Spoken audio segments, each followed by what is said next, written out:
Hello everyone, and welcome back to our channel, where South African politics is never short on drama, deadlines, and the occasional courtroom plot twist. Today's episode takes us right into the heart of a political standoff that feels more like a heavyweight championship bout than a routine day in the Republic. In one corner, we have President Cyril Ramaphosa, trying to hold together the country and the GNU like duct tape on a leaking pipe. And in the other corner, none other than former President Jacob Zuma, a man who, despite his age and ongoing legal troubles, never seems to run out of political punches. So, what's the latest twist in this ongoing saga?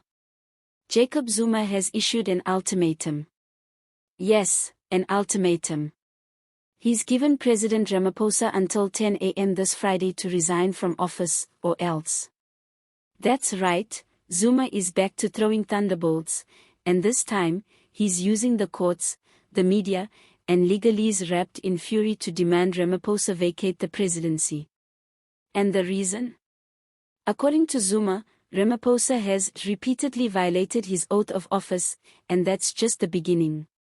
Now, before we dive into the details of Zuma's legal demands, let's talk about what triggered this sudden escalation. It all started with a loss at the Constitutional Court. Zuma and the MK party had rushed an urgent application before the highest court in the land. They wanted the court to stop President Ramaphosa from placing Police Minister Senzo Mchunu on a leave of absence, block the appointment of Professor Firoz Cachalia as acting police minister, and halt the establishment of a new commission of inquiry. But the Court wasn't having it. In a sharp and clinical ruling, the justices dismissed the application, saying it didn't even fall under their jurisdiction. Not only was direct access denied, but the court essentially said, this matter doesn't belong here. And just like that, the MK party's plan A was dead in the water. Now, if you know anything about Jacob Zuma, you'll know that a courtroom defeat is never the end of the road, it's usually just the beginning of a new round of legal kung fu. Within days, Zuma's legal team, KMNS attorneys, fired off a strongly worded letter to Ramaphosa. The letter is dramatic, dense, and dripping with defiance. It claims to represent Zuma not only as a former president but also as a concerned citizen, a voter, a taxpayer, and, well, probably as a thorn in Ramaphosa's side. In this letter, Zuma demands detailed explanations. Not a few lines.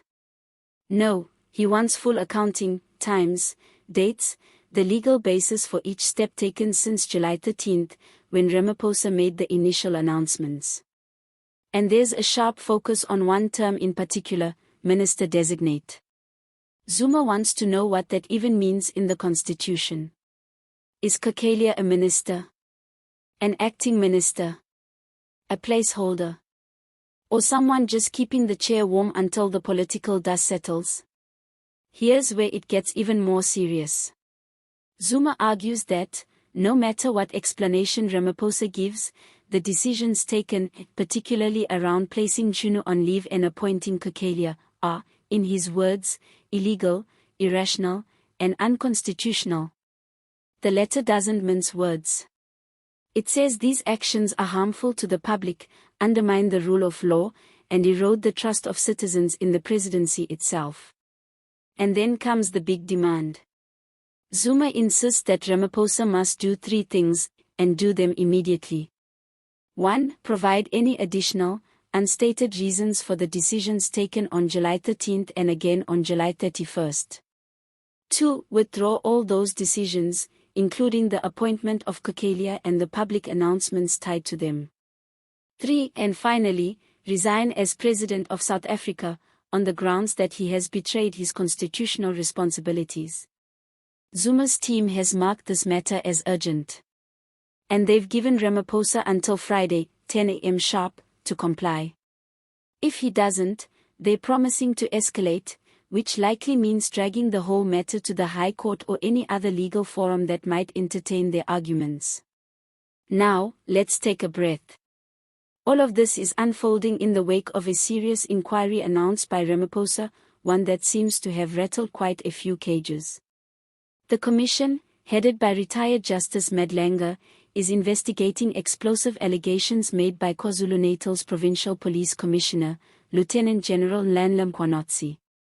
He's accused top officials, including Police Minister Senzo Mchunu and Deputy National Commissioner Shadrack Sibiya, of political interference in police operations.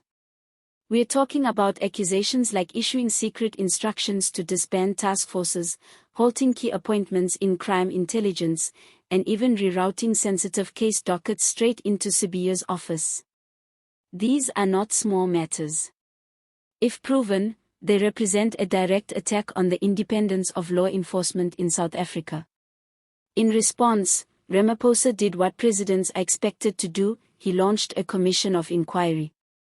And he picked Professor Firoz Cachalia, a respected legal scholar from Wits University, to serve as acting minister while Mchunu steps aside. But that's the very decision that Zuma and the MK party are contesting.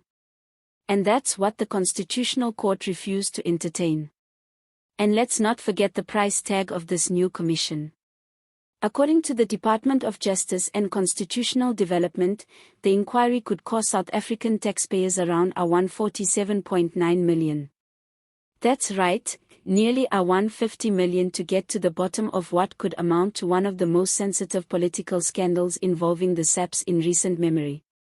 Now, in a country already battling high unemployment, electricity challenges, and community protests over service delivery, the idea of spending that much money on a commission may not sit well with everyone, especially if it's perceived as politically motivated or mishandled.